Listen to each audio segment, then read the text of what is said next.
Do'stlar, kun issig'ida navbatingiz kelishini kutib o'tirgandan elektron raqamli imzoni, ya'ni ERI kalitini onlayn olishni maslahat beraman. ERI kalitni qanday onlayn olish mumkin? Diqqat qiling.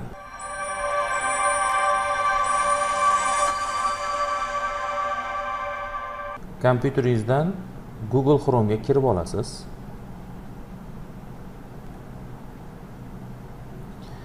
Va mana bu yerga e-imzo.uz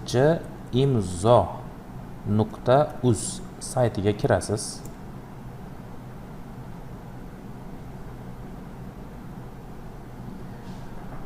Elektron kalit olish tugmachasini bosasiz.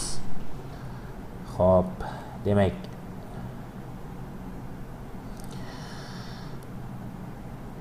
Online Face ID ariza shaklini to'ldirish, demak ariza to'ldiramiz. Eng birinchi navbatda jismoniy shaxs yoki yuridik shaxs. Biz hozir jismoniy shaxs uchun elektron kalit olamiz. Buning uchun mana bu maydonchaga, demak jishir yozamiz. Hozir men o'zimni jishirimni yozaman.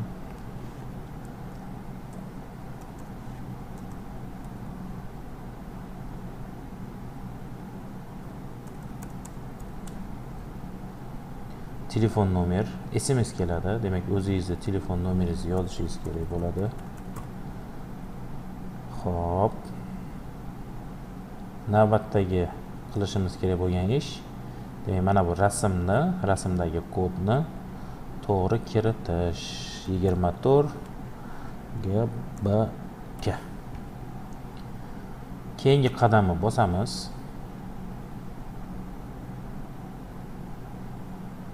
Demak, biz kiritgan telefon nomeriga SMS kod keladi. Shu kodni kiritamiz.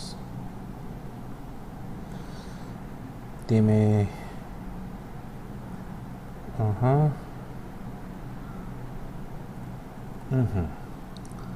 tasdiqlash tugmachasini bosamiz. Xo'p, ana endi biz tekshirishimiz kerak bo'ladi. Nimalarni tekshiramiz? Eng birinchi navbatda jismoniy shaxs ism familiyasi to'g'ri yoki noto'g'riligini mana shu jishir raqami bo'yicha bazadan avtomat oladi. Xo'p, demak, ma'lumotlar to'g'ri bo'lsa, hozirgi paytda bizni balansimiz mana 0. Pul to'lashimiz kerak. ERI narxi ko'rib turibsiz 26.250 so'm. O'sha summani biz to'lashimiz kerak bo'ladi. Endi to'lashdan oldin mana bu qismiga ahamiyat berishingizni so'rayman. Imtiyozni tanlang deydi. Agar mabodo sizda qandaydir imtiyoz bo'ladigan bo'lsa, uni tanlashingiz kerak. Qanday imtiyoz bo'lishi mumkin? E'tibor bering. Temir daftardagi fuqarolar yoki bo'lmasam yoshlar daftaridagi fuqaro, ayollar daftaridagi fuqarolar. Endi agar sizda mana shu ko'rsatilgan imtiyozlar yo'q bo'ladigan bo'lsa, albatta yo'qni tanlaysiz. Bor bo'ladigan bo'lsa, o'shani tanlaysiz.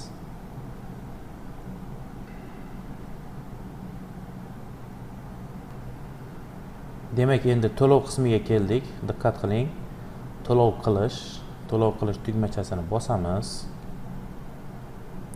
Xo'p, mana bunday oyna ochiladi. Payme yoki klik orqali bemalol to'lashingiz mumkin bo'ladi. Masalan, klik orqali to'laymiz. Demak, jishir mana shu. Demak, mana shu odam uchun, mana shu jismoniy shaxs uchun to'laymiz. 26.250 so'm. Davom etish.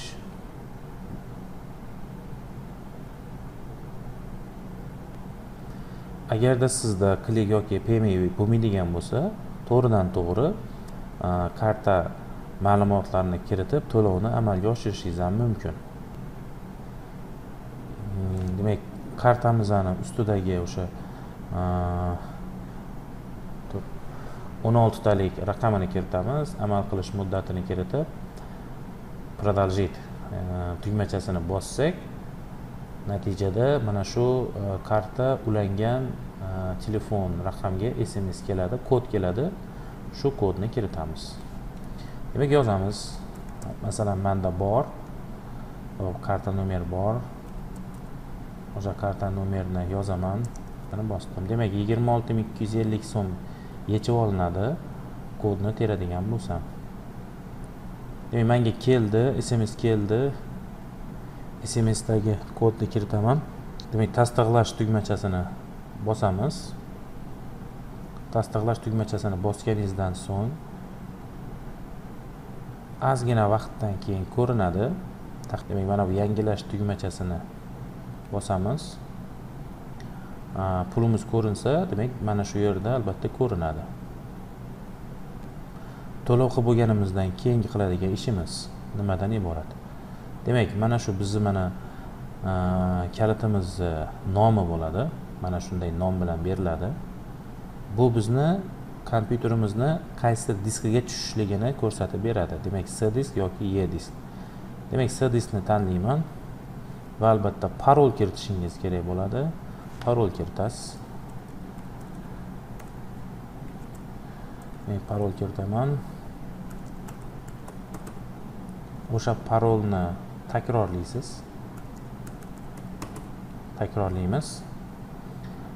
Xo'p, arizani ko'rib chiqishingiz mumkin. Hamma ma'lumotlar to'g'ri yoki noto'g'riligini.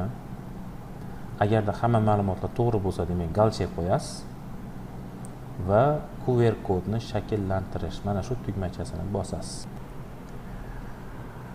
QR kodni shakllantirish tugmachasini bosganda, demak, mana shunday oyna ochiladi.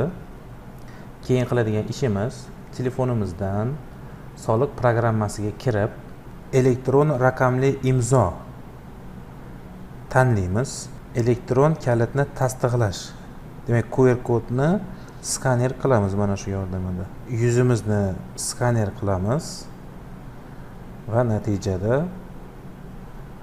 bizda yuzimiz tasdiqlanganligini mana shu yerda ko'rsatadi. Demak, aynan biz ko'rsatgan diskda mana shu nom bilan elektron kalitimiz paydo bo'ladi. Va shu bilan onlayn elektron kalit olingan bo'lib hisoblanadi. E'tiboringlar uchun rahmat. Sog' bo'linglar.